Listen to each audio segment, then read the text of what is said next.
Hi friends, நம்ம சேனலை இப்போ வரைக்கும் நீங்கள் சப்ஸ்கிரைப் பண்ணலையா? சப்ஸ்கிரைப் பண்ணுங்க.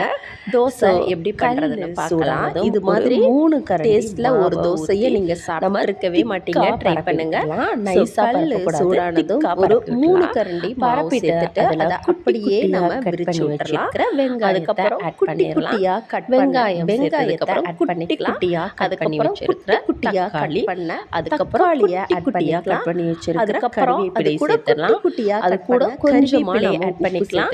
அதுக்கப்புறமா கொஞ்சமா அப்புறம் இது கூட நான் கொஞ்சமா சில்லி பவுடர் சேர்த்துட்டு இது மாதிரி சில்லி பவுடர் சேர்த்துட்டு அதை அப்படியே மிக்ஸ் பண்ணி விடுங்க. அப்பதான் டேஸ்ட் பண்ணிட்டு அது செம்மையா இருக்கும். கடைசியா அடுப்பை லோ ஃப்ளேம்ல வைக்க போறோம். அப்பதான் இந்த அதுக்கு முன்னாடி நீங்க நல்லா எல்லாமே மாதிரி மிக்ஸ் பண்ணி விட்டுங்க. டேஸ்ட்ல நல்லா மிக்ஸ் ஆனாதான் டேஸ்டா இருக்கும்.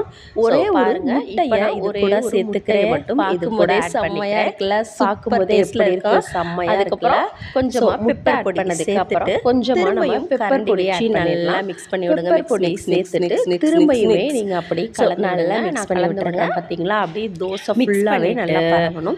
அதுக்கப்புறம் நல்லா வெந்ததும் அப்படியே ரொம்ப பாத்தீங்களா ரெடி தோசையை நீங்க திருப்பி போடணும். அளவுக்கு நீங்க அப்படின்னா இது கொஞ்சம் வெயிட் தோசையை அதனால ரெடி பண்ணுங்க. ஹை ஃப்ளேம்ல வச்சீங்க அப்படின்னா கருகி போடுங்க. பாத்தீங்களா வச்சு ரெடி பண்ணுங்க. தோசை அவ்வளவுதான். இப்ப திருப்பி போட்டு திரும்பியும் லோ ஃப்ளேம்ல வச்சு வேக வச்சீங்கன்னா சூப்பரான டேஸ்டியான ஒரு எக்